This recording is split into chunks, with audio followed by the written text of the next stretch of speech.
Thank you to all the devotees in Abudabi.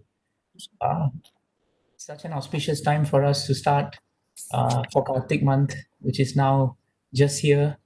And I'm sure, in Abu Dhabi, you'll have so many wonderful programs where you will be able to speak about the glories of Kartik month and also to remember the wonderful glories of the pastimes of Lord Damodar with Mother Yashoda.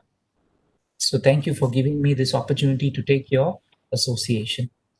The whole verse today on the third canto, 25th chapter, 25th verse is actually premised on the idea of association. So before we start, let us invoke the blessings of Srila Prabhupada, our spiritual master. Om Narayanam Namaskritya Naram Chaiva Narottamam Devim Saraswatim Vyahasam Tato Jayamudiraye. Before reciting the Srimad Bhagavatam, which is the very means of conquest, one should offer respectful obeisances unto the personality of Godhead, Narayana, unto Nara Narayana Rishi, the supermost human being, unto Mother Saraswati, the goddess of learning, and unto Srila Vyasadeva, the author. Nasta praeshu abhadreshu nityam bhagavata sevaya bhagavati uttama shloke bhaktir bhavati naishtiki. By regular attendance in classes on the Bhagavatam, and by rendering of service to the pure devotee, all that is troublesome to the heart is almost completely destroyed, and loving service unto the personality of Godhead, who is praised with transcendental songs, is established as an irrevocable fact. So today let us look at the verse. Om Namo Bhagavate Vasudevaya. Om Namo Bhagavate Vasudevaya. Om Namo Bhagavate Vasudevaya. Satam prasanga mama virya samvido bhavanti hritkarna rasayana kathaha tajoshanadashu apavargavadmani shraddha ratir bhakti anukramishyati. Satam prasanga mama virya samvido bhavanti hritkarna rasayana kathaha tajoshanadashu apavargavadmani shraddha ratir bhakti anukramishyati. Satam prasanga mama virya samvido bhavanti hritkarna rasayana kathaha tajoshanadashu apavargavadmani shraddha ratir bhakti anukramishyati.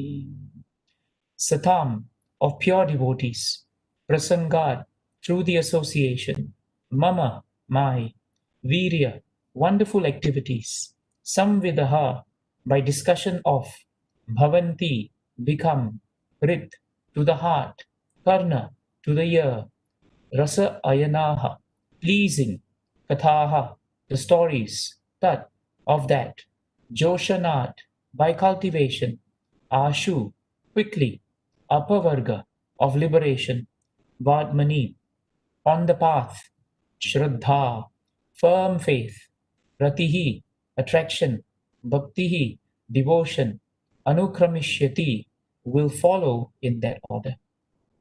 Translation and purport by His Divine Grace A.C. Bhaktivedanta Swami Srila Prabhupada Ki. In the association of pure devotees, discussion of the pastimes and activities of the Supreme Personality of Godhead is very pleasing and satisfying to the ear and the heart. By cultivating such knowledge, one gradually becomes advanced on the path of liberation, and thereafter he is freed, and his attraction becomes fixed. Then real devotion and devotional service begin. Please hear the purport. The process of advancing in Krishna consciousness and devotional service is described here. The first point is that one must seek the association of persons who are Krishna conscious and who engage in devotional service. Without such association, one cannot make advancement. Simply by theoretical knowledge or study, one cannot make any appreciable advancement. One must give up the association of materialistic persons and seek the association of devotees, because without the association of devotees, one cannot understand the activities of the Lord. Generally, people are convinced of the impersonal feature of the Absolute Truth. Because they do not associate with devotees, they cannot understand that the Absolute Truth can be a person and have personal activities. This is a very difficult subject matter, and unless one has personal understanding of the Absolute Truth, there is no meaning to devotion. Service or devotion cannot be offered to anything impersonal. Service must be offered to a person. Non-devotees cannot appreciate Krishna consciousness by reading the Srimad Bhagavatam or any other Vedic literature wherein the activities of the Lord are described. They think that these activities are fictional, manufactured stories, because spiritual life is not explained to them in the proper mood. To understand the personal activities of the Lord, one has to seek the association of devotees. And by such association, when one contemplates and tries to understand the transcendental activities of the Lord, the path to liberation is open and he is freed. One who has firm faith in the Supreme Personality of Godhead becomes fixed, and his attraction for association with the Lord and the devotees increases. Association with devotees means association with the Lord. The devotee who makes this association develops the consciousness for rendering service to the Lord, and then, being situated in the transcendental position of devotional service, he gradually becomes perfect. Om Ajnanatimirandasya Jnananjana Shalakaya Chakshurunmilitam Yena Tasmai Shri Guruve.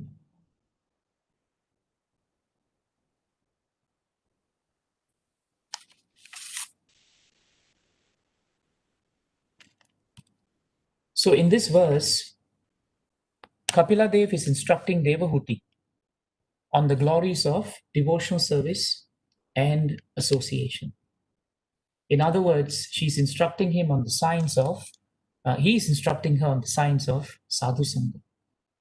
And Kapila Dev is saying very nicely that association of devotees is fundamental component for devotional service. And if we want devotional service to take root in our hearts and for devotional service to grow after taking root, it is very important for us to take association. Once there is association, then all the other items follow. Anukramishati. That means all other items will follow in proper order. In other words, there is no point describing the other items until we get this fact right. And that's why Prabhupada starts his purport immediately by unequivocally stating that for us to advance in this process, it has to be that we must take association of devotees. Srila Prabhupada says that if we want to make advancement, then we must take association not just of anyone, but of persons who are Krishna conscious and who engage in devotional service. This is a very important point. And the key word that Prabhupada uses is towards the bottom part of the purport that you will read. The word that he uses is not to take association, but Prabhupada uses the word to seek. One must seek association. You will see that word there. And you will realize that the word seek implies that we must search for it. In other words, we must be eager. One who is seeking for something, it is understood that that person is seeking because the person has interest and the person is eager. So when we want to take association, that eagerness becomes a very important prerequisite in our hearts. Our Guru Maharaj told us that eagerness to seek association will also be manifested in our endeavor to seek association. So you have eagerness, which is E, and then you have endeavor, which is another E actually. And this endeavor is described in Bhagavatam. I think it's in the second canto, 8th chapter, I think maybe 5th verse, 285. Shranavata Shraddhya Nityam Granatascha Swachistitam. The word that is very important is swa-chestitam. Swa-chestitam means your own endeavor.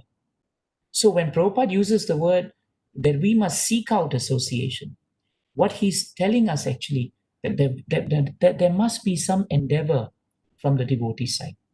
And we will never endeavor for association until we cultivate the eagerness to actually run after devotee association. That is very important. There must be some endeavor, there must be some labor. And association is not just going to come to us. This is the other point that Maharaj very often reminded us. We have to be proactive, we have to be dynamic, and we must seek out the association. It is not that the association will fall from the sky. Krishna reciprocates based on the endeavor of the devotee and the eagerness of the devotee. Eagerness and endeavor, they attract the mercy component of the Lord. And in fact, this eagerness and this endeavor also attracts the association of devotees. When sadhus see that we are endeavoring, when sadhus or other devotees see that we are eagerly seeking out association, they will naturally reciprocate with us, isn't it? But if we don't display this seeking mentality, this searching, then it is a very strong disqualification in our devotional service, actually. So, a very important point for us to understand is Prabhupada never uses any word in his purports in the translation accidentally. So, if he uses a word like seek, then it must be like, GPS system, where we seek out something, using a very, very straightforward and narrow path, actually. This is how we should run for association. The other point that's important in this shloka and also in the purport that Prabhupada gives us is why is association needed? This is a very important point. Sometimes, devotees take up Krishna consciousness, but after a while, they start having this idea that actually, I don't really need devotee association. I have bhagavatam, I can sit at home, I can do my chanting and reading.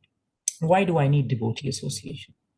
But then Prabhupada also says in the purport that when we are alone and we are doing studies, for example, theoretical knowledge and self-study, this theoretical knowledge or anything that we do in terms of study, which is actually done by ourselves, it is there.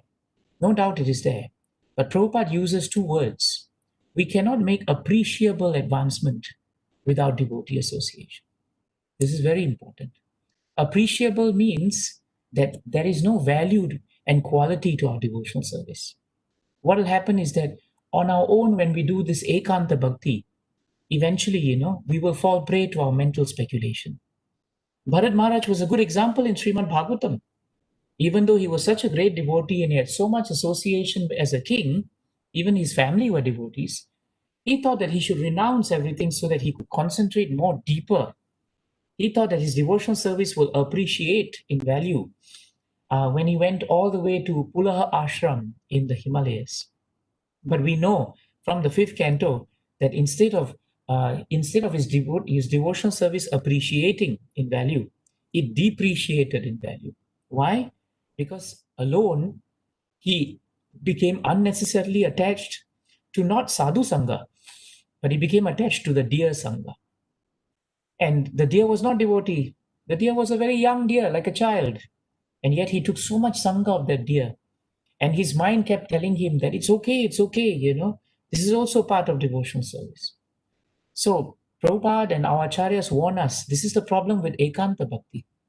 Sometimes Maharaj used to tell us we leave the temple or association of devotees in a huff and a puff. Not because they are critical of us, but because we are critical of them. And we find some fault in them and we just cut off our sadhu sangha with them. And then we think that sitting at home, I become sadhu baba. But Prabhupada condemned that actually. Prabhupada said that our movement is really premised on sadhu sangha actually.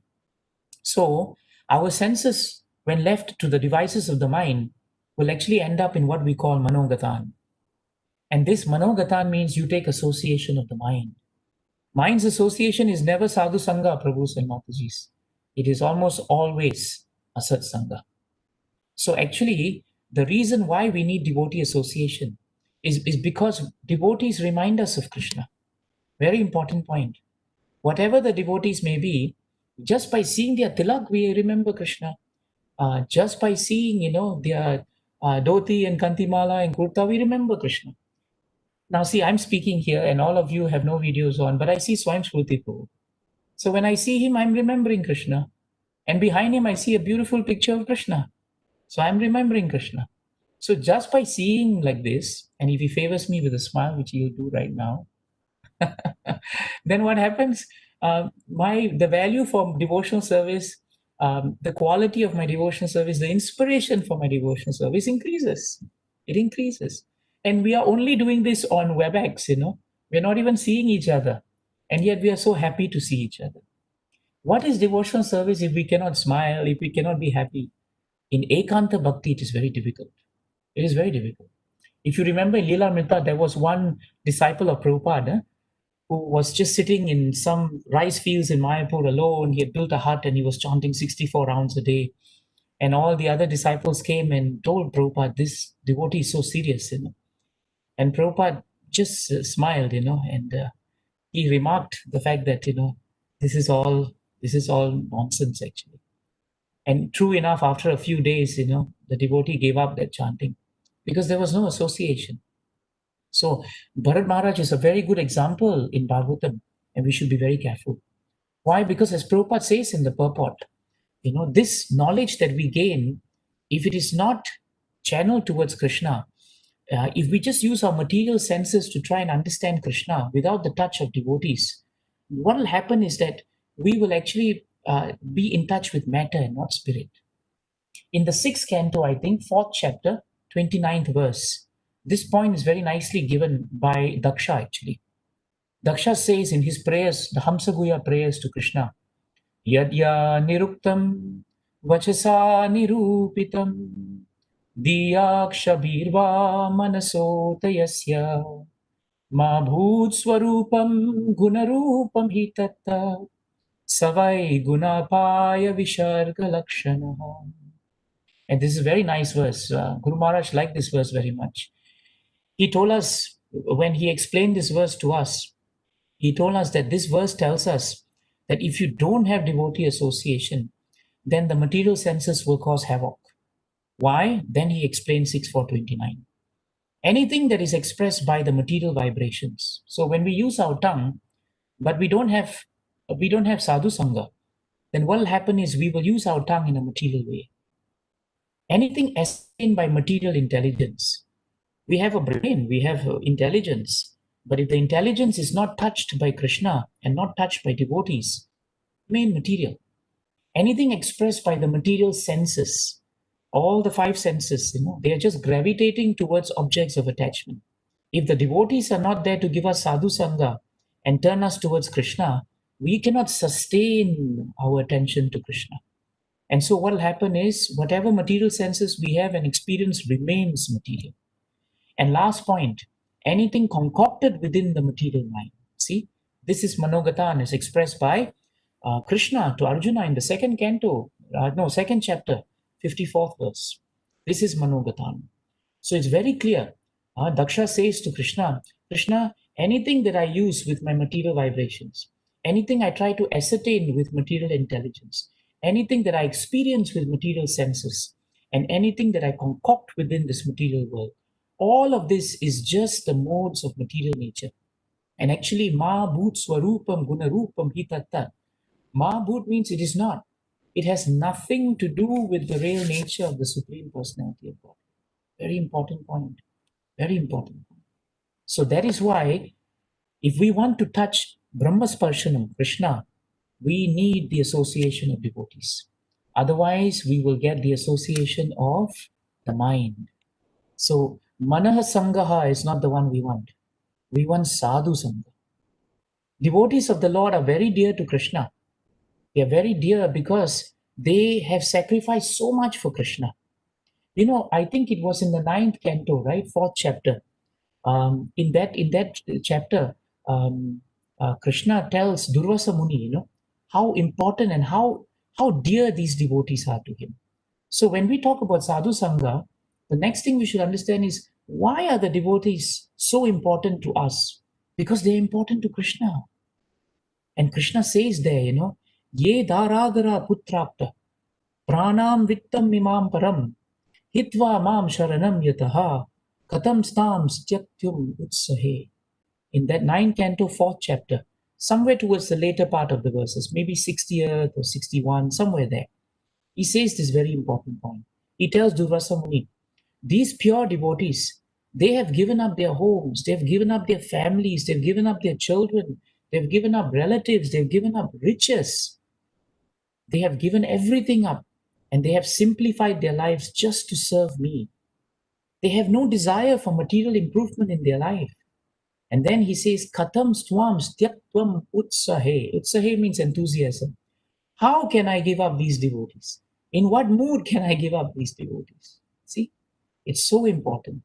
And Krishna declares so nicely, Mayi nirbada hridaya sadavaha sarma samadarshanaha vashe kurvanti mam bhaktya sat striyaha sat patim yataha. He says after that verse, I think, he says, just like chaste women, they know the art of bringing their gentle husbands under control. How? On the platform of service. In the same way, these pure devotees, these sadhus, they actually are equal to everyone. They're completely attached to Krishna. And because they are attached to Krishna, they bring him. Vashe kurvanti mam bhaktya. With their bhakti, they bring Krishna into their control. This is the greatness of devotees.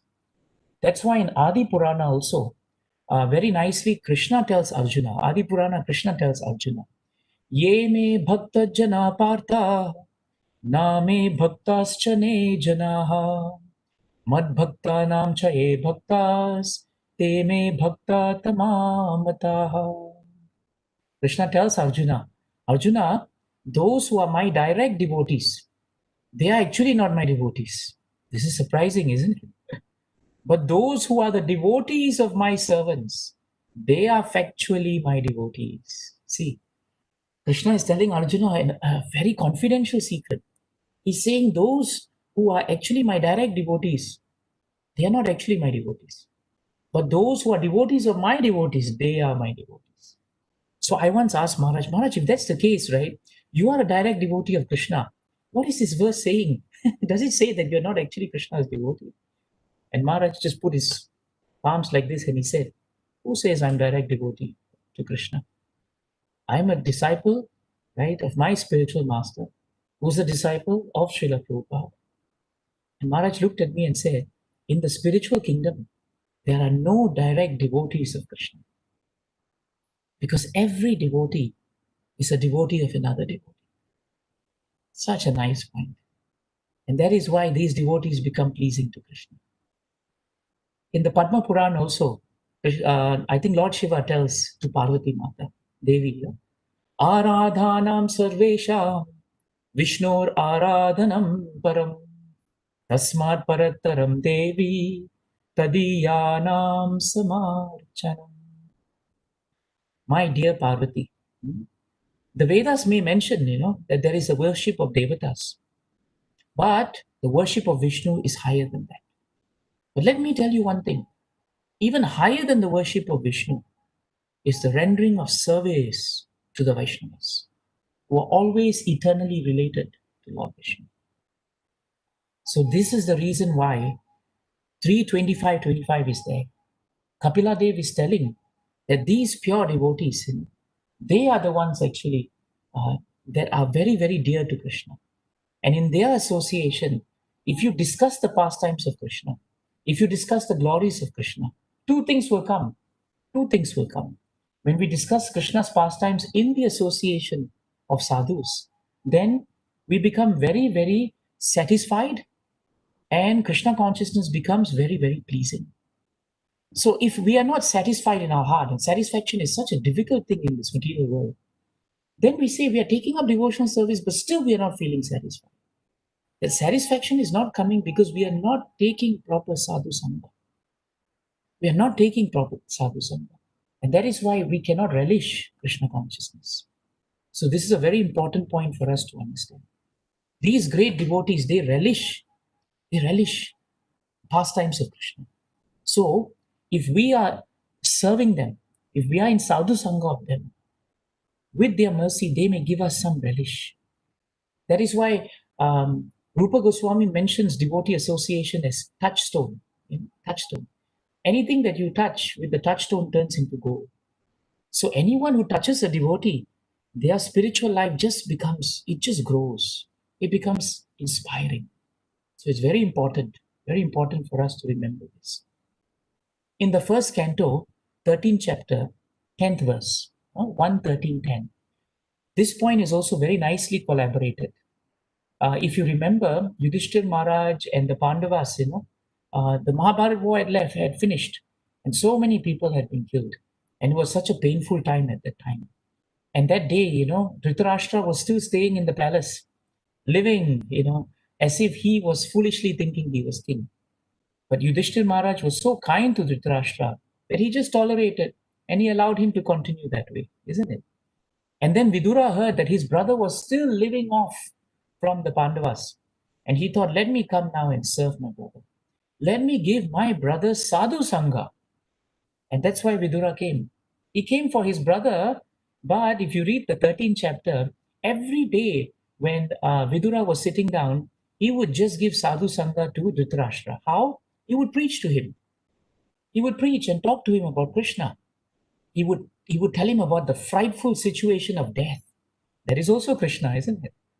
Sometimes someone asks Maharaj, why is it that so much of Bhagavatam talks about death and material life and how material life is so miserable? And Maharaj said, because that is also Krishna. Time is Krishna, death is Krishna, and fear of material life is also Krishna's mercy. Because otherwise we would just embrace spiritual material life all the time. So in 1:13:10, this point is very nicely, Yudhishthira Maharaj, became so pleased because while he was preaching to Dhritarashtra, Vidura was not having a one-to-one session where he closed the door and preached. No. In fact, every day it was a sadhu sangha because all the Pandavas would sit down and they would also hear the preaching of Vidura to Dhritarashtra. This is sadhu sangha. You see, while he was talking specifically to his brother, others also benefited. The Pandavas, pure devotees of the Lord, they could easily have said, oh, Vidura has come for Dhritarashtra. Dhritarashtra's standard of devotional service is not up to the mark. Let Vidura sit down and preach to him. Do we need to hear what Vidura is saying? No, we don't need to hear because we are of a certain level now. We are all pure devotees, right? Why do we have to hear? But no, the mark of a pure devotee is that they are so eager to hear about Krishna. Pure devotees always want sadhu sangha. No pure devotee wants to remain alone. The mark of a pure devotee is that they want sadhu sangha. And so Yudhishthira Maharaj confirms this point in that particular verse. He says, Bhavad Vidha Bhagavatas, Tirtha Bhutaha Swayam Vivo, Tirti Kurvanti Tirtani. This is very important. Tirti Kurvanti Tirtani. Swantaha Stena Gadabritaha. Gadabritaha refers to Krishna. And so he says, my dear Vidura, devotees like your good self are actually holy places personified. You are tirthas. You are the tirthas. This is why we take sadhu sangha, because a pure devotee is a walking tirtha. And then he says, why is tirtha? He says, because you carry the Supreme Personality of Godhead within your heart. So wherever you go, tirtha kurvanti tirtani, you will turn that place into a place of pilgrimage. This is the beauty of sadhu sangha. We don't have to now travel because of COVID, cannot travel anyway. But where we are seated now, if we hear from Srila Prabhupada, if we discuss these wonderful pastimes of Krishna, if we remember the qualities of the great devotees, if we just sit down now after this class, Abudabi devotees, discuss and gather and talk about Krishna, that is what 1:13:10 is. Each of you are walking tirthas. Each of you carry Krishna in your heart. And therefore, each of you are places of pilgrimage. This is the mood that makes us seek devotee association. If we don't have this firm faith that devotees are so powerful, we will not seek the association. That's why if you want to seek something, you must know its value, isn't it? Then you will seek it well. And that's why these sastric points are very important for us, because it convinces our mind and it convinces our heart. Prabhupada says in a very famous purport, It's in the 4th canto, 26th chapter, 12th verse, 4:26:12.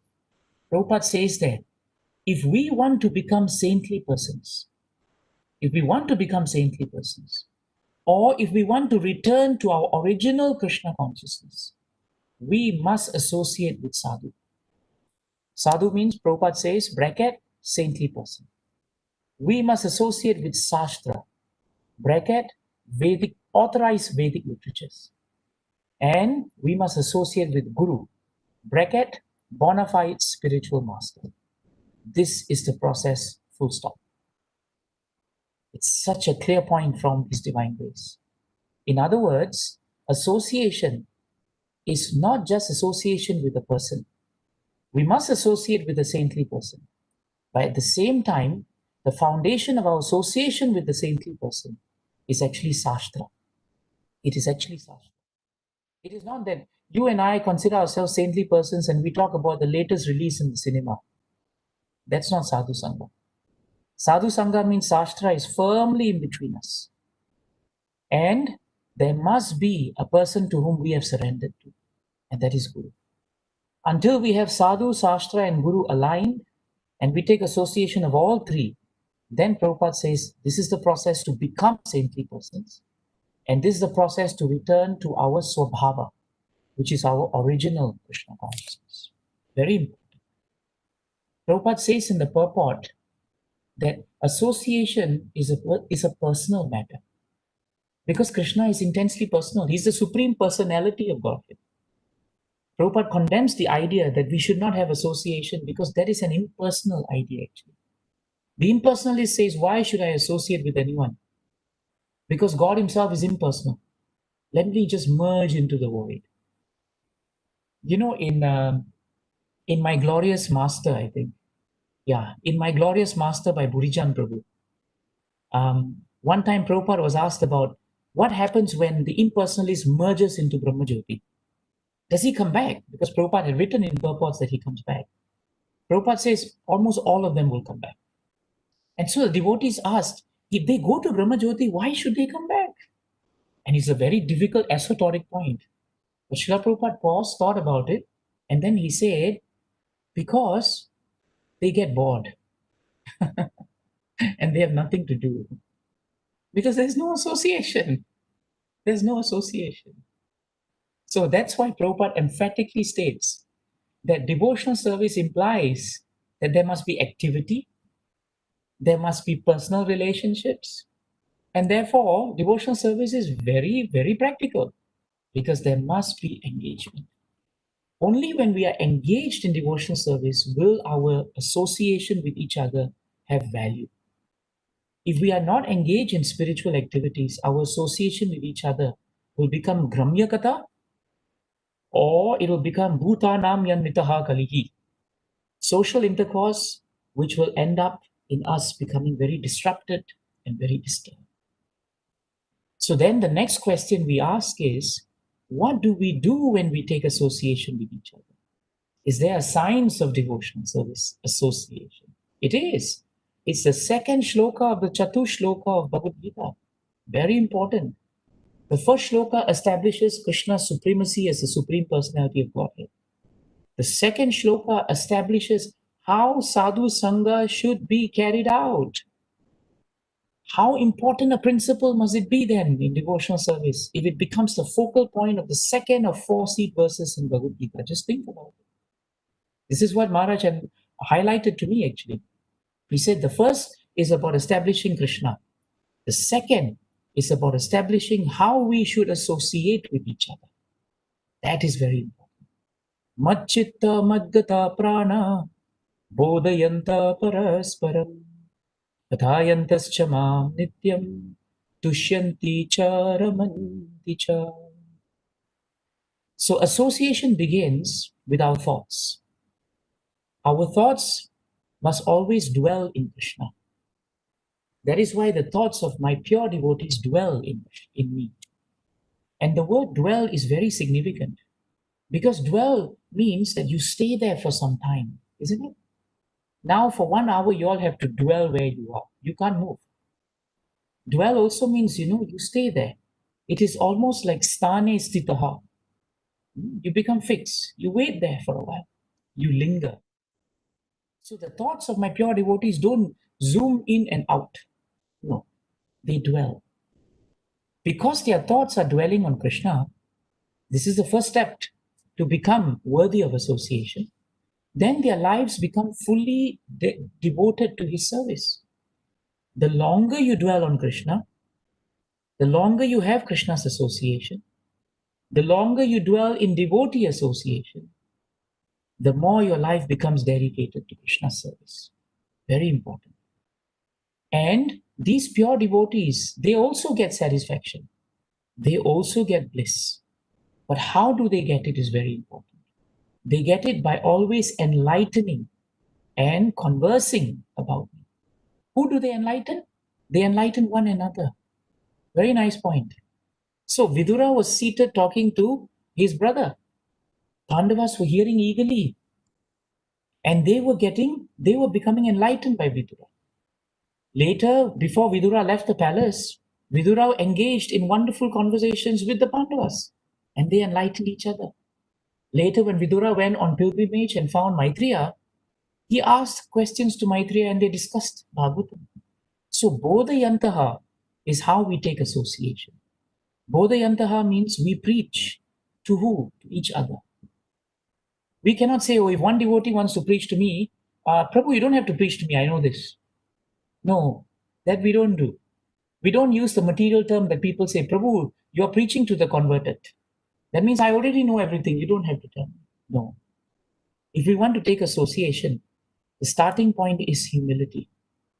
Without humility and without genuinely understanding that we are very far from Krishna still, we will never be able to do Bodhayantaha.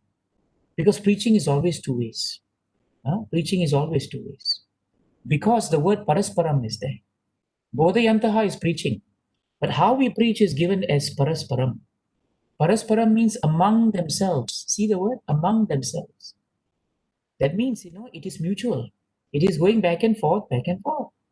And among themselves, what are they doing? Kathayantaha, they're talking. They're talking. But what are they talking about? Not their kathas. They're talking about Krishna kathas. So this is how we understand what to do when we take association. Another very important reference to this shloka 10.9 is given in the purport of the 3rd canto, 29 chapter, 17th verse. In that purport, very important purport actually, when you have time, you should read it. Our Guru Maharaj liked that purport very much also, but the verse is also very important. Mahatam bahumanena deenanam anukampaya maitriya chaivatma tulyeshu yamena niyamena cha. So Kapila Dev is telling Devahuti Mata, the pure devotee executes devotional service by giving greatest respect to the spiritual master. You see, there is no devotee who's direct, isn't it? Even the pure devotee has a spiritual master. And not only do they give the greatest respect to spiritual master, but also to the acharyas. Acharyas means other devotees also. This devotee should be compassionate to the poor. You know what poor means? Prabhupada says poor means one who does not have Krishna consciousness, not no bank balance. In other words, we should be compassionate to share about Krishna consciousness to those who may not have it. And every devotee who is really genuinely humble will never claim to have Krishna consciousness. They will always claim genuinely that my claim is first because I'm most fallen. And then Kapila Dev tells Devahuti, such a pure devotee will make friendships with persons who are his equals. Very important. So when we are discussing with our God brothers, God sisters, and all those who are about our age and all, our mood should always be friendship. And we should always remember that they are all equal. We are all on this journey. So that's why we are actually equals. And then Kapila Dev says, all his activities should be regulated. In other words, it should be firmly fixed on Krishna. Now in the purport, Prabhupada says a very important point. This is where it's important, how to take association. Prabhupada says, a devotee should make friendship with persons who are on an equal level with himself, or who have the same understanding that he does. This you can find out from practical experience. Prabhupada says, for a devotee, there's no point making friendships with ordinary persons. He should make friendships with other devotees. Why? So that by discussing amongst themselves, they may elevate one another on the path of spiritual understanding. Bodhayantaha parasparam. And you know what Prabhupada calls that exchange of preaching to each other? He calls it Ishta Goshti. That is Ishta Goshti. Today, when we talk about Ishta Goshti, normally it's because we have fought with each other. Management has to sit down between us and say, let's have an Ishta Goshti and let's discuss and settle our problems. But Prabhupada says, no. Ishta Goshti actually means that we create friendship, we put Krishna in the center, and we discuss amongst ourselves so that in this discussion, Krishna becomes pleased and he will elevate us. We will elevate one another on this path of spiritual understanding. Then Prabhupada, in the last paragraph of that purport, this is the key. Prabhupada says in Bhagavad Gita, there is reference to Bodhayantaha parasparam, discussing among themselves. And then Prabhupada says, generally, pure devotees utilize their valuable time in chanting and discussing various activities of Lord Krishna or Lord Chaitanya amongst themselves. So His divine grace is giving us a glimpse of what great devotees do when they have time. When they have time, they use their time in a valuable way. They chant and they discuss Krishna's activities. And then Prabhupada says there are Puranas, Mahabharata, Bhagavatam, Bhagavad Gita, Upanishads. Two devotees should discuss them. That's why Prabhupada gave us Bhagavad Gita and Bhagavatam. And now Prabhupada says friendships should be cemented between persons with mutual interest and understanding. Mutual interest and understanding means like-mindedness. This is what Rupa Goswami also says in the Nectar of Instructions. That when we take association, we must take association and cement our association on the basis of friendship. But the friendship is with persons of mutual interest and understanding. And Prabhupada says such persons are known as Swajati. Swajati means we are of the same family. But Prabhupada also tells us a very practical point. He says that devotees should avoid a person whose character is not fixed in the standard understanding. In other words, a person who is not fixed in devotional service, even though he may be Vaishnava, Prabhupada says, even though he may be a devotee of Krishna, but if his character is not properly representative of a devotee, then we should just offer, mentally we should honor him. It is said in Shastras that one can mentally honor someone who chants Hare Krishna, but we should avoid such association. We should avoid, because that association will become disturbing to us. So Prabhupada is very practical. He created the International Society for Krishna Consciousness, but he also recognized that we are all of different persons of different mentalities. Some of us will be able to have more mutual understanding and interest as compared to others. So the point is, we should encourage those with mutual understanding and interest and get them to do sadhu sangha. And in that way, they elevate each other to become Krishna conscious. But if supposing we cannot possibly humanly, practically be able to have mutual understanding with everyone in the congregation. But we should accept that. Instead of fighting, we should accept it. Maharaj said, once you accept that, then sadhu sangha becomes easy. Because we don't have anything in our hearts, but we know that with like-minded persons, we can remember Krishna. That's why Prabhupada created this society, so that people from all walks of life, all kinds of different mentalities will have an opportunity at least to find persons of mutual interest, persons of mutual understanding. So when you put 10.9, Bodhayantaha Parasparam, and the purport of 329.17, it becomes very clear how we take association and what to do when we have taken association. This is a very important point. So association actually also means friendship. Some people may think when I come to Krishna consciousness, I'll have no friendship. No, you will have friendship. But this friendship is friendship based on mutual interests. And what is our mutual interest? To serve Krishna. And in that way, our friendship will not be damaged. The moment we have an injection of material politics, material sense gratification, material motive, then our relationship will become spoiled. This is a very important point. See Ramchandra Puri. Ramchandra Puri, in Chaitanya Charitamrita, he was a disciple of Madhavendra Puri along with Ishwar Puri. But he was so critical of Vaishnava, starting with his own spiritual master. Can you beat that? And when his own spiritual master rejected him and told him to please leave at that time, he left. But he went to sit with all the other associates of Mahaprabhu. And when he was with them, if you read Chaitanya Charitamrita, you'll find every day he kept a file on each devotee. But the file was not glorification of the devotee. That file was all criticisms of the devotees. So he would appear to take sadhu sangha. But his purpose for sadhu sangha was to find fault. His purpose for sadhu sangha was, you see, you're not up to the mark. This was his purpose. And therefore, Krishnadas Kaviraj Maharaj tells us that eventually, he left the association of devotees. Why? Because of sense gratification. Subtly, he was criticizing, and that was very gratifying to his senses. Narada Muni in the 6th canto, in his previous life, was a Gandharva, if you remember. He was blessed with a great voice, but because he was constantly surrounded by maidens and people, who were praising him, sense gratification became the primary association at the center of that Sangha. And because of that sense gratification, at the time when he was supposed to glorify Krishna, he could not. And he sang songs which glorified himself. And the Devatas got so angry, they cursed him. And he fell down from his position. So it's very clear that when we don't take sadhu sangha, even when we have an opportunity to, we will take some other sangha.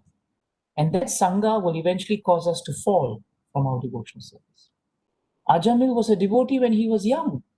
And yet, a brief moment of sangha with a Shudrani and a Shudra embracing was enough for him to reject sadhu sangha. So these examples in Bhagavatam tells us that we should not take lightly the powerful forces of material nature. And that's why we must cultivate attachment to devotees. We cannot take lightly that we are strong against Maya. We are strong against material association. No. Devaki Mata herself feared Kamsa because Prabhupada says in the 10th canto that Kamsa represents material association, asad sangha. But she wanted sadhu sangha. So that's why she was very afraid of Kamsa. And that fear propelled her to take sadhu sangha. Of who? She took sadhu sangha of her husband, Vasudev. In the jail, what were they doing? Maharaj told me in the jail, they were bodhayantaha parasparam. They were experiencing great satisfaction and bliss, remembering the Supreme Personality of Godhead, even though they were in a prison. Why? Because they were giving each other sadhu sangha. Then you remember Kaikeyi in Ramayana. Kaikeyi was devoted to Lord Ram, even more so than Kaushalya Mata. And yet one day spent with Manthara was enough to poison her. There was no mutual interest. Her interest was the satisfaction of Lord Ram. Manthara's interest was the destruction of Lord Ram. But because she did not get that Swajati, the powerful association of Manthara corrupted the mind of Kaikeyi. So we cannot take devotee association for granted. Sometimes in Bhagavatam, devotees may even look like they are devotees. They may wear dhoti, tilak, kurta. Look at Indra in the 4th canto. Every time he came to steal the sacrificial horse from Prithu Maharaj, he came as a sannyasi. And that's what stopped Prithu Maharaj and everyone else from trying to hurt him. But because of that pretending to be a devotee, it was not good. He was not devotee actually, because his motives were sense gratificatory. But the dangerous part of it was because Prithu Maharaj and the Brahmanas and the sages were dwelling on the activities of Indra, they were actually unknowingly taking his asat sangha. And the result of that was, instead of remembering that the purpose of the fire sacrifice of Ashwamedha was to actually please Vishnu, the Brahmanas plotted to kill Indra, and even Prithu was ready to kill Indra. It took the intervention of a great devotee like Brahma, and Brahma gave them sadhu sangha and brought them to their senses and told them, what are you doing? You're supposed to be remembering Krishna here, not remembering some 6:30 sannyasi like Indra. You see? So this is the terrible effect, that when the goal of glorifying Krishna is not there, if bodhayantaha parasparam is not concentrated on katha yantascha mam nityam, eternal pastimes of Krishna, then we will be caught by Maya Devi. Maharaj told us, Chitraketu Maharaj took darshan of Lord Sankarshan, but later he offended he offended Lord Shiva. Why? Because he became a bit puffed up. And why was that so? Because after he took darshan of Lord Sankarshan, he was in the airplane. And during that airplane movement, he was moving around, but there was no sadhu sangha in the airplane. He was surrounded by all the beautiful and attractive ladies. And he lost the sadhu sangha for that moment. And because he lost it, right, when he saw Parvati sitting on the lap of Lord Shiva, knowingly or unknowingly, he spoke words which he should not have spoken. Brief moment, just that time. Just see the effect when we don't have proper devotee association. So therefore, without satam prasangan, what will happen is that anarthas will come now. And Prabhupada in one lecture, he took a lecture on the second chapter, 11th verse. And he took it in 1975. I would remember reading it. Prabhupada says, anartha means unwanted bad habits.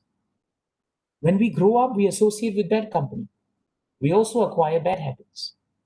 But to give up bad habits means we have to associate with sadhus or devotees, saintly persons. Then we can give it. That is why Bhagavatam is insisting in this verse that if we want satisfaction and bliss, if we want taste, rasayanaha, then we can only get it when these bad habits in our hearts go. And the only persons capable of washing away anartha, right, is actually the sadhus. Only sadhus can help us. Therefore, a very important point comes here. When we use the word associate, it actually means that we meet, or we not just meeting, not just staying with devotees. Sometimes we say, let's all get together now. Now we're all in this meeting. Yes, it is a meeting. But deeper than that is that when we meet each other, what should be our mood? That is the key for sadhu sangha. And Shastras tell us our mood should be three things. We should be receptive, we should be submissive, and we should be appreciative. Very important. If we are receptive of that devotee and what they are saying, if we are submissive to what they discuss about Krishna, and we're very appreciative of this katha that is coming, if we don't take the devotee for granted, then we actually associate. Otherwise, what will happen is we will offend it. We will offend. So these three qualities are very important. And Prabhu's Mataji's, this is consistent in Bhagavatam also. It is. Look at the sages of Naimisharanya. Why did they turn to Sutta Goswami?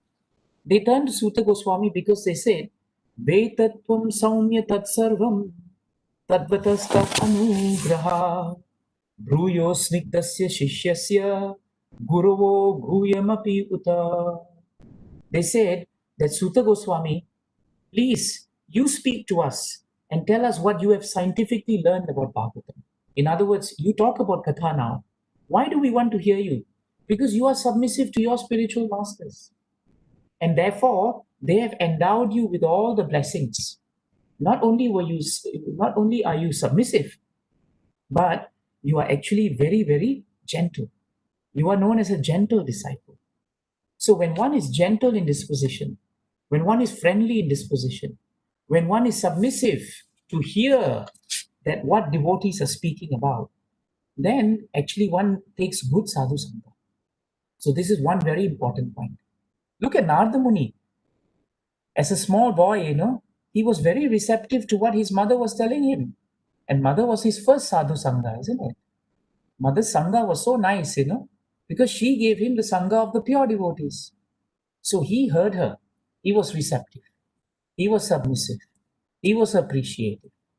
And then after hearing her in this way, he then went to serve the sadhu sangha bhakti vedantas. And how was he with them? He was receptive. He was appreciative. And he was submissive. And because of that, his devotional service quickly grew. Amazing, quickly grew. It didn't stop actually. Then you see Chitraketu Maharaj. Chitraketu Maharaj could see Lord Sankarshan because after the devastation of losing his child, when Narada Muni came and then told him now that, are you prepared now to listen to me? He was appreciative, he was receptive, and he was submissive. And that is why he was initiated by Narada to see Sankarshan. Prabhupada says in a lecture that Ajamil, right, it took a moment association with the Vishnu Dutas at the point when Yamadutas were taking him away. That moment of conversation between Vishnu Dutas and Yamadutas was actually Sadhu Sangha. Think about it, huh? What were they doing actually? The Vishnu Dutas were discussing what religion is. And the Yamadutas were sharing with them what they had heard from another pure devotee, Yamaraj. So actually in front of Ajamil, Guru Maharaj told us that actually in front of Ajamil, Bodhayantaha Parasparam was going on. They were actually going on. And don't forget, Yamadutas may look frightening, but who do they serve? They serve a Mahajan. Therefore, they are also devotees. So Ajamil was going to die. He saw a frightening set of devotees, but then the nice looking set of devotees came and they both discussed Bhagavatam. Did the Vishnu Dutas and Yamadutas discuss what's on tomorrow in the movies? No, they didn't discuss that. They discussed what really is religion and who really is the supreme personality of Godhead. That's what they discussed. And who heard? Who became submissive? Who became receptive? And who became humble and appreciative? It was the repentant Ajamil. And in that sadhu sangha, just that moment, the brief conversation, they disappeared. But that awakened his dormant Krishna consciousness. See? Ritu listened to Brahma, isn't it? That is why instead of running after Indra, he just concentrated on pleasing Krishna. Because of sadhu sangha. He was receptive, he was submissive, and he was appreciative. Look at the great king Prataparudra in Chaitanya Leela. Prataparudra realized that he could not approach Mahaprabhu because Mahaprabhu directly could not be approached by the king, because Mahaprabhu wanted to set a standard that kings are normally running after sense gratification. Why should sannyasi have anything to do with sense gratification? So no matter how much he wanted to see Chaitanya Mahaprabhu, Mahaprabhu did not see him. But he had sadhu sangha. Ramananda Rai first spoke on behalf of him to Mahaprabhu, and Mahaprabhu's heart softened a bit. Nityananda Prabhu himself, Adi Guru, right? He spoke on behalf of Prataparudra, and Mahaprabhu's heart melted a bit more. Sarvabhauma Bhattacharya also spoke on behalf of Prataparudra, and Mahaprabhu's heart melted even more. And so finally, when Mahaprabhu actually gave mercy to Prataparudra by allowing him to massage his feet, that came on the basis of Prataparudra eagerly seeking out sadhu sangha. It came on the basis of Prataparudra being receptive to the blessings and taking association with the devotees. It came on the basis of Prataparudra having firm faith in the association of devotees. And that is why Mahaprabhu gave him darshan. And the last point I remember is Mrigari, the hunter. Prabhupada uses an interesting word when he describes the influence. Sorry, I used the word already. When Prabhupada describes the association, the greatness of association of Narada Muni on Mrigari, he uses the word here. He says, the story of Mrigari, right, becoming a devotee, is evidence of the great influence of Sadhu Sangha. See? So Sadhu Sangha may not be direct, but it is very influential. Just like bhakti, you have a seed that grows, sadhu sangha also plants a seed in the heart. And eventually that seed of sadhu sangha will fructify. Narada Muni gave brief sadhu sangha to Manigriva and Nalakuvera. And he prayed for them and gave them sadhu sangha.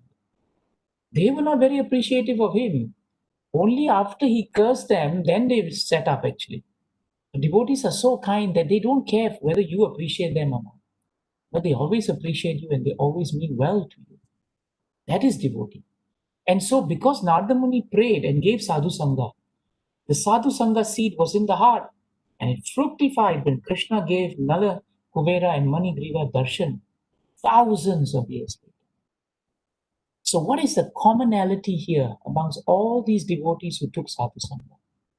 They were eager to take sangha. They were receptive when sadhu sangha was given. They were very appreciative and grateful, and they were very humble. That's why even in our friendship with each other, we should be receptive to each other. We should be eager to talk to Krishna, about Krishna to each other.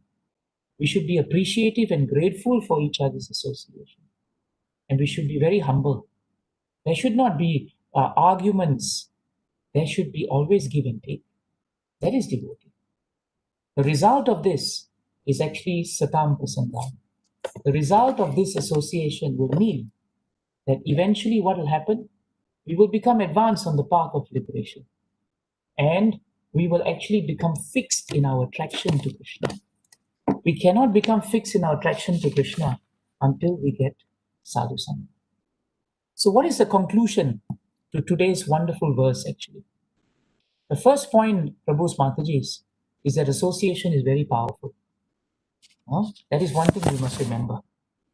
I think it is nicely stated in 4th canto, 30th chapter, I think 34th, 35th verse. Tulayama lavenapi na swargam na punarbhavam bhagavat sangi sangasya matyanam kim muta shishaha. Even a moment's association with a pure devotee, you cannot compare it even to transferring yourself to heavenly planet. Even merging with Brahman effulgence is not comparable. And even for those who are going to die, association of devotees, even at that point, is the highest benediction. The highest benediction. So this is very important first point in the conclusion. The second point that's very important is that when you want to take association of each other in devotional service, then in the center there must be Krishna, but there must also be service. You must serve the sadhus. I think in the first canto, 2nd chapter, 16th verse, Shukadev Goswami declares this. Shushroshroho shraddanasya vasudeva katha ruchihi syanmahad sevaya vipraha punya tirtha nisevana.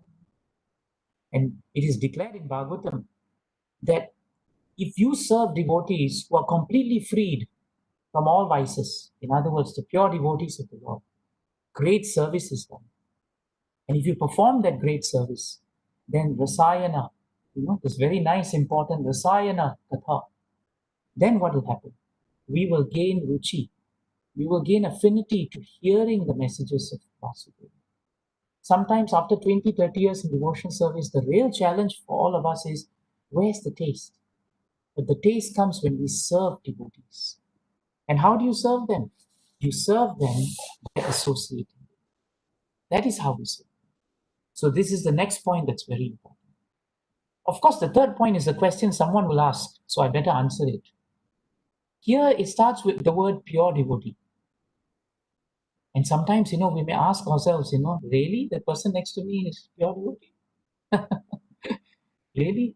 Prabhupada is saying only pure devotee. Someone told me when they read this verse, Prabhu, this verse is now, obsolete. I said, why? Because there are no pure devotees.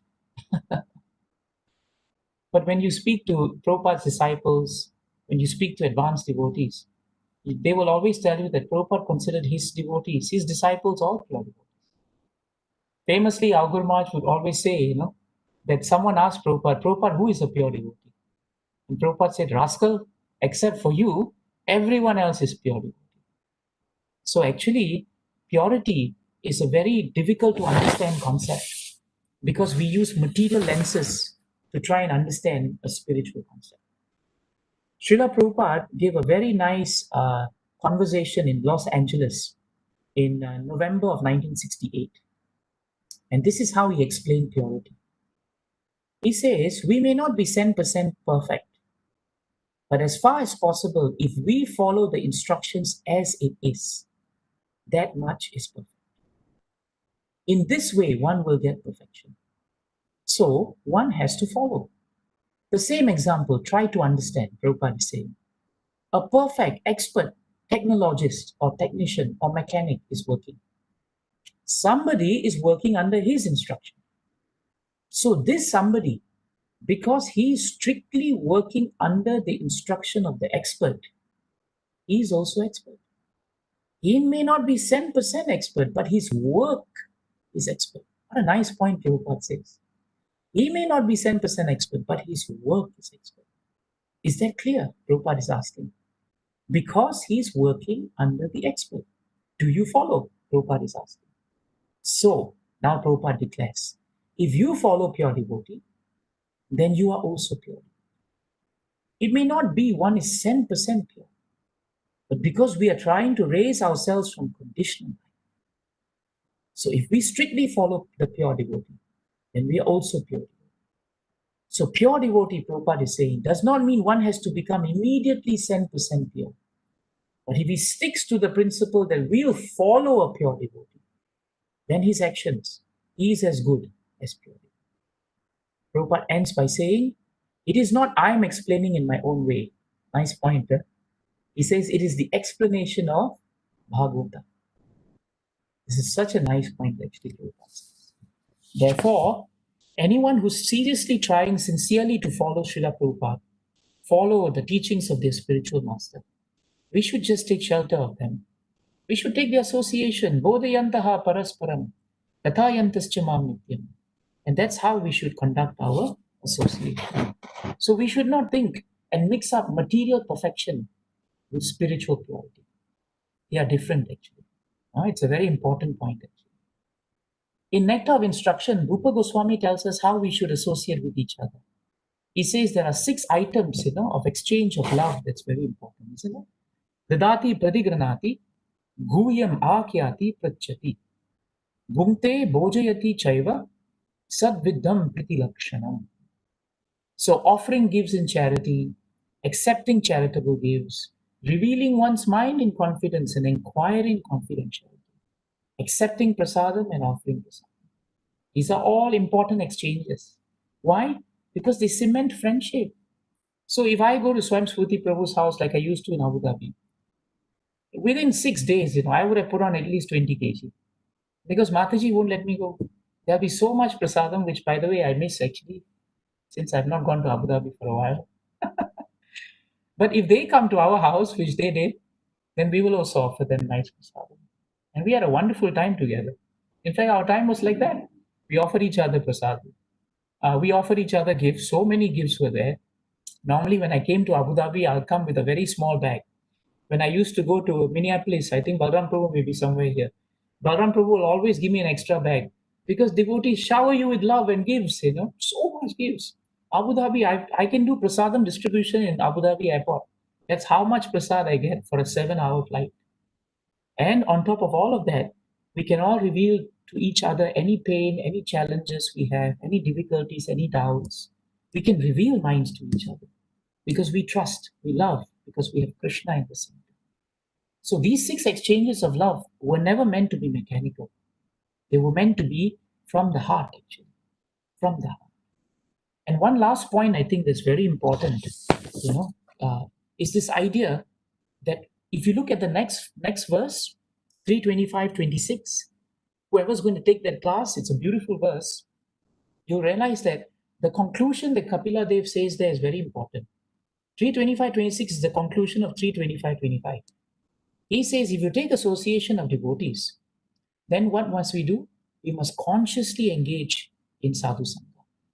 So therefore, taking association in a conscious way means to take it seriously. When you don't take association in a conscious way, that means you're doing it as a formality. We just have to come for programs. We just have to go. No. Just like we must be conscious of Krishna, we must always be conscious of devotees. It's so important, always to be conscious of devotees. So Guru is very important in Krishna consciousness. And we're all surrendered to Guru. But Maharaj told me, after my initiation, after 2-3 days of my second initiation in Dwarka, I said, Maharaj, now the perfection of my life is there because I have Guru. He said, yes, it's very important. But I have planted the seed.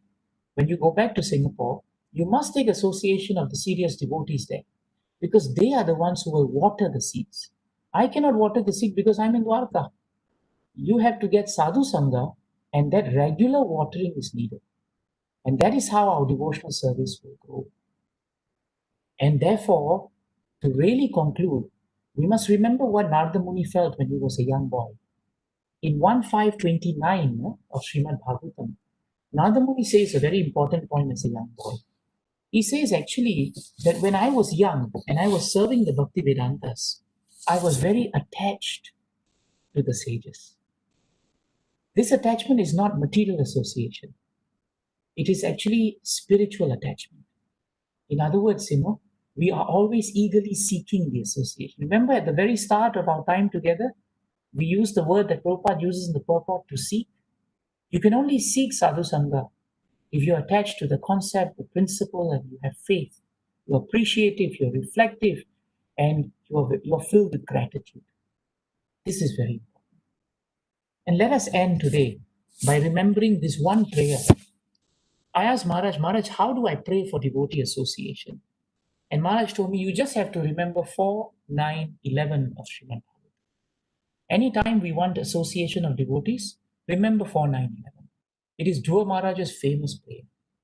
Bhaktim muhu pravahatam tvayi me prasango bhuyat ananta mahatam amalasya shana yenanjasholbanamuru vyasanam bhavad nesye bhavad gunakatha mritapana. The translation is very nice. O unlimited Lord, kindly bless me so that I may associate with great devotees who engage in your transcendental loving service constantly, as the waves of a river constantly flow. Such transcendental devotees are completely situated in an uncontaminated state of life. By the process of devotional service, I shall surely be able to cross the nascent ocean of material existence, which is filled with the waves of blazing fire-like dangers. It would be very easy for me, for I am becoming mad to hear about your transcendental qualities and pastimes, which are eternally existent. Why is Dhruva feeling madness? Why is he so eager? The shloka is 4, 9, 11. Why is he so eager? He's eager because he's now getting the association of the great devotees. And in the association of great devotees, it becomes very relishable to remember Krishna. Very important point. And Prabhupada says in his super excellent purport, it is very clear that unless one associates with devotees, his devotional service will not mature. When we do not associate with devotees, we cannot distinguish between our material activities and our spiritual activities. Very important. But when we start mixing with devotees who are serious devotees, we will then be able to draw a line and we will realize that our spiritual activities are very distinct from material, which is very important actually. So, devotional service in the association of devotees is the cause of the development for further devotional service. Very important. So if we really want to mature our devotional service, then we can only grow it in the association of devotees. Jai Grantaraj Srimad Bhagavatam ki, Jai Srila Prabhupada ki, Jai Srila Gurudev ki, Nitai Gaura Prem. Thank you, Swayam Spruti Prabhu, for giving us an opportunity to take sadhu sangha from all the devotees. Thank you so much, Prabhu, for being with us. And Prabhu, if you have some time, can we have some questions, comments? Sure. Few minutes is fine. Yeah. Harekrishna Prabhuji, Dandat Pranam. Dhanavads. Thank you so much, Prabhuji, for a wonderful sadhu association of all elevated devotees here and wonderful class. Prabhuji, you made one very wonderful point that we don't want association of mind, we want association of sadhu sangha. So mind is, Prabhuji, is there all the time, ingrained in the brain. So can you kindly elaborate how we can ensure that sadhu sangha is also like that, so that the mind is not affecting but sadhu sangha association is affecting? Kindly elaborate, Prabhuji. Thank you, Prabhuji. Nice question, Prabhu. The practical way to engage the mind is to have as many spiritual activities in our lives as possible. that we can manage. We should have regular sadhu sangha association. Daily, for example, amongst the family members, we can all sit down and have bodhayantaha parasparam. We can chant, we can hear, and that is sadhu sangha. We should have association of devotees in our congregations. If we can't meet each other, we can always now get online. We can discuss Srila Prabhupada's books together. By doing these activities systematically, regularly, appreciatively, with our hearts, this sadhu sangha becomes very potent to ensure that the mind becomes regulated. Because you're right, mind is always with us. But the mind can become a friend, provided it is engaged in Krishna consciousness. And because Krishna consciousness is so pleasing, that eventually, even when the mind resists, because sadhu sangha is strong, the mind will become very subservient to intelligence. And intelligence becomes subservient to the needs of the soul. And that is how, Prabhu, we actually must manage our life in such a way that we are always eagerly seeking out sadhu sangha. It's very important. I hope that's useful, Prabhu. Thank you, Prabhuji. Dandavats. Hare Krishna. Jai. Hare Krishna Prabhu, Dandvat Pranam. Beautiful class as always. Prabhuji, my question is regarding that Indra's example, what you gave, no? That there will be devotees who will be wearing tilak, dhoti, kurta and pretending to be devotee. Because we are all in the bodily platform. How will with our chakshu we will understand and analyze whether they are pure they are devotees of Krishna or are they pretending? How will we Very nice. gauge them? I think the important thing here, Mataji, amongst other things, is actually the test. When you are with such devotees, are you able to remember Krishna? Are you peaceful and happy in your spiritual life? Are you having a taste for Krishna consciousness? Or in the presence of such devotees, are you becoming disturbed? If you're becoming disturbed, confused, bewildered, if the topics are moving slowly towards criticisms and finding fault, if the topics are becoming more material, then that devotee may not be of like-minded and mutual interests to help you in your devotional service. So the real test, is actually at that point of time. And up till then, we won't know actually. But we should keep an open mind and we should not judge anyone until we spend time with them. Is that helpful, Mataji? Prabhuji, thank you so much. Hare Krishna. Hare Krishna. Hare Krishna Prabhuji. Dandavat Hare Pranam. Krishna. You are saying, Dandavad. when we have association, we should be conscious of the association. How we can practice it? When we are in association, we should be conscious of the association. So your question, Mataji, is how to be conscious? Yeah, nice point. It's the same question that we have, how are we conscious about Krishna? So we are conscious about Krishna when we try to remember his activities. So we become conscious of association when we don't take for granted the efforts and the great magnanimity and broad-heartedness that devotee is giving in giving us association. So whenever we express gratitude in our hearts to Krishna, that Krishna has sent devotees and that these devotees are helping us, then we become conscious of how wonderful is this association of devotees. So gratitude increases our consciousness, and consciousness will then become more appreciative of the devotees. I hope that's helpful, Mataji. Yes, thank you. Hare Krishna. You? Hare Krishna. Hare Krishna. Prabhuji, can you hear me, Prabhuji? Yes, I can hear you. Thank you, Prabhuji. Thank you for your wonderful class. My pranams to you and all glories to Guru Maharaj and Srila Prabhupada. Prabhuji, I have got two questions, Prabhuji. My question number one is, our devotional service mainly focused on 4 spiritual activities. Number 1 is japa. Number 2 is kirtan. Number 3 is scriptures, reading Srimad Bhagavatam and Bhagavad Gita. Number 4 is satsanga, sadhu association. So which one you should be given the first priority? Is there is any order of preference? This is my first question, Prabhuji. My second question is, maybe I do the first question first, Prabhu. It's easier because my memory is short. Yeah. So the first question is, there are 4 principal activities in devotional service. Um, practice and experience will show us that our foundational sadhana bhakti is very important.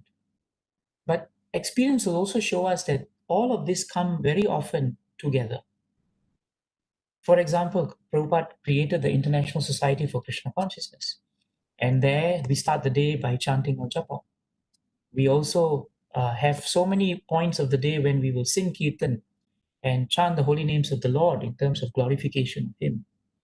We also study the scriptures, and we do all this not alone. We do it in sadhu sangha. So each one of us must be spiritually responsible for our own sadhana, because chanting very often is done alone. And very seldom we have an opportunity, unless we stay in the temple, to be able to chant japa together.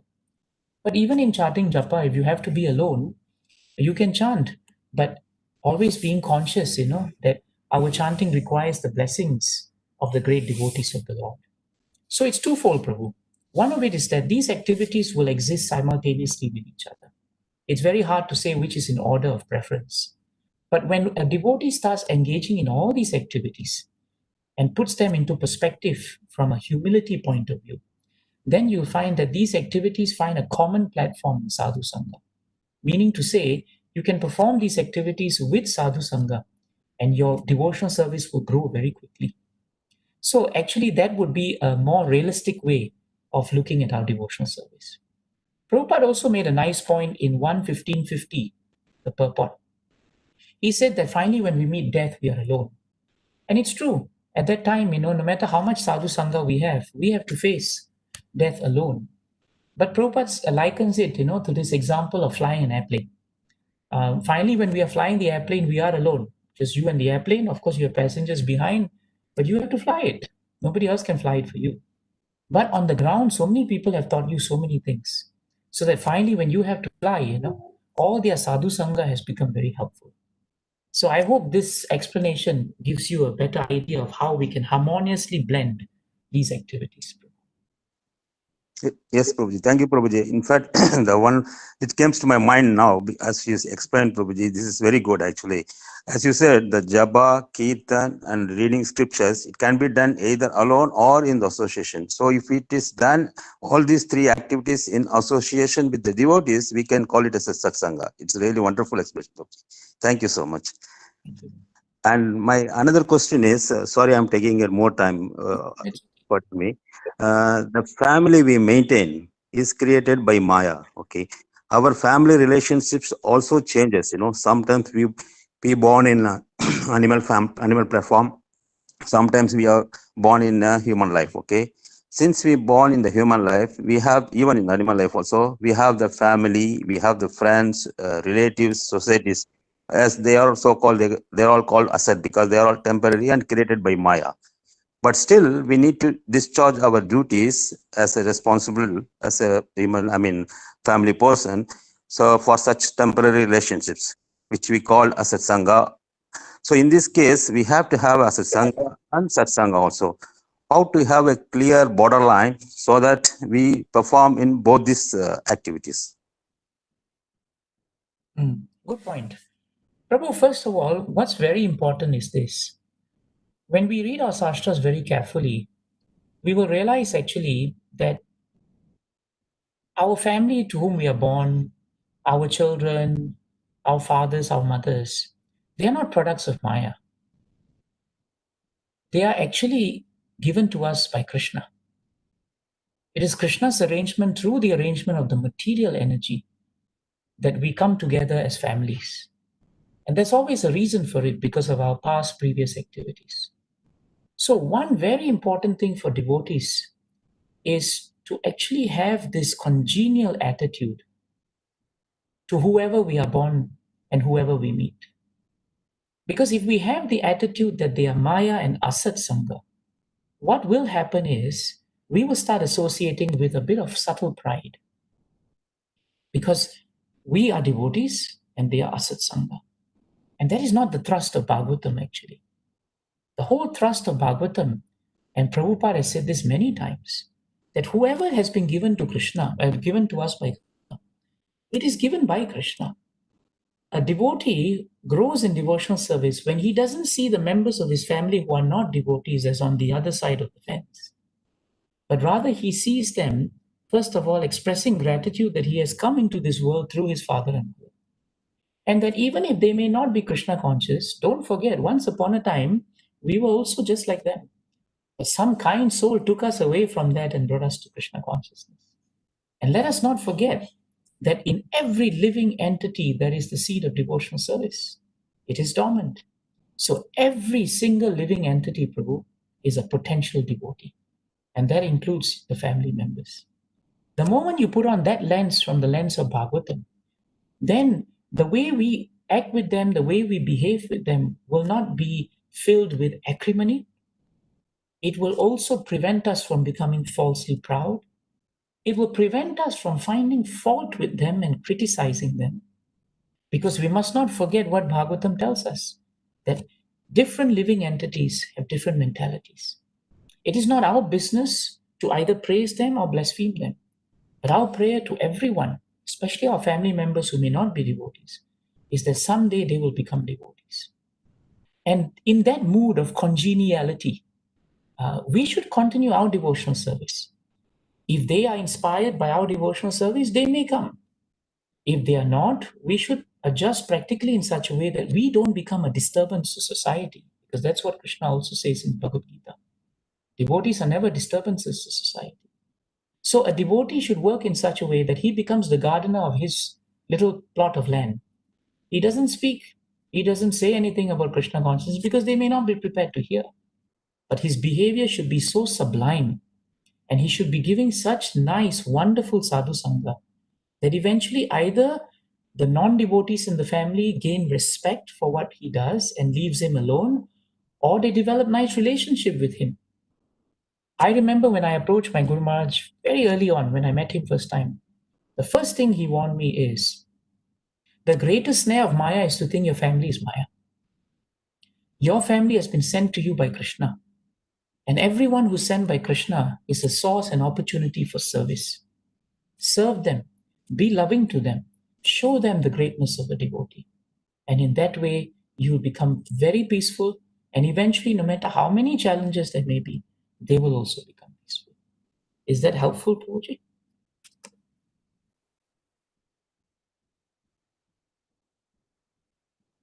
Hare Krishna, Prabhuji. Hare Krishna, Sadashiv Prabhu. Prabhuji, this one point which is coming to... Can't hear you so well, Prabhu. Can you hear me? Yes. Can you hear me now? I can hear you. So actually, this about Sadhu Sangha, this verse is speaking so much, and you explained us so many deep points. And one thing which is coming to my tiny mind is when we devotees are struggling devotees, many of us, and especially me.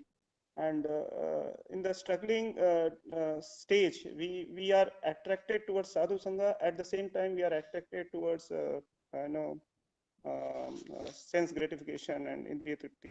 So how, and that is not good. We realize that it's not good. But how practically we can get over this phase that we reduce our attraction to sense gratification, and we go towards more sadhu sangha and get over it. Well, you've asked $1 million question, Prabhu. That's the question that all of us are asking, actually. But the nice point, that sadhus, that Bhagavatam tells us is very important. Bhagavatam tells us that the challenge of material sense gratification will never go away. And we don't expect it to go away overnight. But we should be patient, enthusiastic, and confident in our devotional service. It is not in our capacity to remove sense gratification because we are very fallen. But when we take association of devotees who you can sense have the taste for Krishna consciousness, and you put faith there and become receptive and submissive and appreciative of them, and you increase gradually that association and decrease gradually sense gratification, then the verdict of Bhagavatam is that service you do for devotees and Krishna will give you a higher taste. It will come. It will come. But till then, we should not be morose. We should be patient. We should be confident. And we should continue everything with enthusiasm. Otherwise, what will happen is the mind will tell you every day, oh, I'm caught in sense gratification, I'm caught in sense gratification. That is another snare of the mind. Because the mind wants you to always worry about sense gratification, and inevitably you remember sense gratification. So instead of worrying so much, better when we are in the Krishna consciousness, enjoy it. Very important. 1133 of Bhagavatam, that 1133 of Bhagavad Gita, what does Krishna say? Uttishta tishtatvam, isn't it? He tells him to wake up, get up, and enjoy your kingdom. We should enjoy what we are doing in devotional service.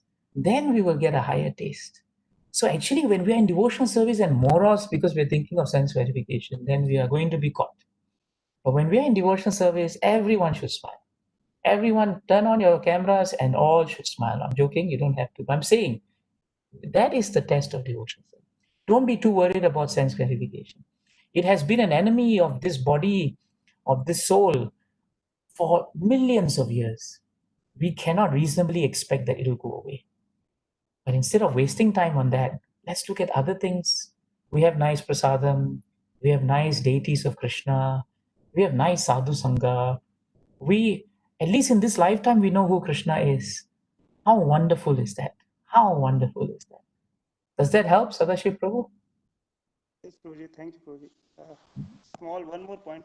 Sorry. This is you spoke about Manogatan in the class, and then we have been talking to each other when it's the Bodhyantam Parasparam, that I had this relation, I had that relation, we shared that relation. And sometimes it comes to my mind whether it was a realization or it is a Manogatan. So how should I make sure it is whatever I'm speaking is a realization or it's not a Manogatan? It will be a realization if it actually can be put into practice and increases your devotional service. If it cannot be put into practice and it cannot increase our devotional service, then it is concoction. It must also find some reference to Bhagavatam, Bhagavad Gita, Prabhupada, our acharyas. Then it is solidly grounded. That is how we determine and assess realization. Is that helpful, Prabhu? Thank you, Prabhuji. Wonderful. Thank you. Hare Krishna. Hare Krishna. Hare Krishna. Dandavat Pranam, Prabhu. Thank you for nice class, Prabhu. Hare Krishna. Prabhu, if you give some tips, Prabhu, just to how quickly identify the Vaishnava Apurads, because that is what are the tips to that I have committed some Vaishnava Apurads. How we can understand that I have did some Vaishnava Apurads. The best way to understand that if we have committed Vaishnava Aparad is two ways. Our sadhana will start declining. Our taste for Krishna consciousness will also drop. We will become more critical and find fault with devotees. When we see this too, Prabhu, we know that there is already aparad. Very, very important. And second part, Prabhu, then what is the next action? How to identify why I have committed to which Vaishnava and what to do for that? Actually, frankly speaking, Prabhu, we should reveal our mind, to a Vaishnava when we think we are offending. We will know actually when we have said things we should not say. Just like, a child knows, when he has done something wrong, but he pretends, no, I did not do anything wrong. But in the heart, we know. So we have to be more open in our heart to understand that we should not be finding fault with devotees. We will know. Just like Prabhupada said, only the person eating will know whether they are satisfied or not, or whether food is good or not. So only the person criticizing will actually know whether they are criticizing or not. No one can say, oh, Prabhu, I didn't know I did aparad. They know in their heart. They have to accept it. Is that helpful, Prabhu? Thank you so much, Prabhu. Thank you so much. So happy to see you, Prabhu. I think I can take one last question. Hare Krishna. Hare Krishna. Hare Krishna, Prabhu. I just have one question. So, like we were talking about devotee association and everything, but we know from the Shastras that the Paramatma actually stays with us throughout in all our life forms. And then also we are involved in deity worship. So we might So how do we, is it wrong to desire to foster a personal, unique relationship with Krishna? And how do we fit it within the framework of devotee association and being attached to devotees? Is it wrong to desire to foster that individual personal relationship with the Lord, either through the deity form or like through Paramatma? Very nice question. The good news is, Prabhu, Shastras declare that we each have a unique relationship with Krishna. Shastras declare that because we are all individual living entities. So our relationship with Krishna will always be individual. It will always be unique. That's the beauty of Krishna consciousness.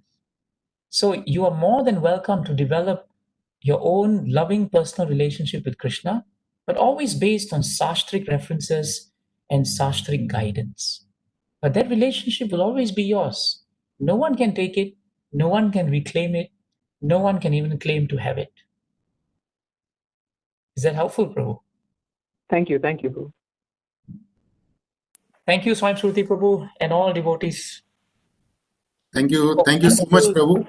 Have a wonderful Kartik month. Yes. Thank you so much, Prabhu. Hare Krishna. Hare Krishna. Thank you, Devakinandan Prabhu. Thank you. Please accept my humble obeisances. Jai. So, Prabhuji, just your wonderful class. So I just requesting. I have one request that you have given so nice class on the association of the sadhu, and you are also great sadhu. So my request is that frequently you can come and whenever time permit and give us association. So your association is very much valuable for us. And the same feeling is from me, Prabhu. That's why Sadhu Sangha is needed. And today I'm so happy. Because of this Sadhu Sangha, I could spend so much time reading the verse, so much time reflecting on it. This would not have happened if not for this Sadhu Sangha. So thank you very much. Hare Krishna. And Prabhu, just one thing, one takeaway from your class, which I have written on the top of my notes, that association of devotees makes one smiler. Maharaj used to ask me to smile, but Maharaj never told me the secret is smiling. So thank you very much, Prabhu, for telling us the secret is smile. And I really appreciate it. And this has got a meaning in it. So thank you so much, Prabhu, for your wonderful association. Thank and you. Thank you, Devakinandan Prabhu, for organizing the program. Yeah, Hare Krishna. thank you. You know, the beauty of these online things is now I don't have to get on a plane and come back, you see. I'm just here. So thank you. Thank you. All bless you, Gurudev. But Prabhuji, we are missing to serve you. Hare Krishna.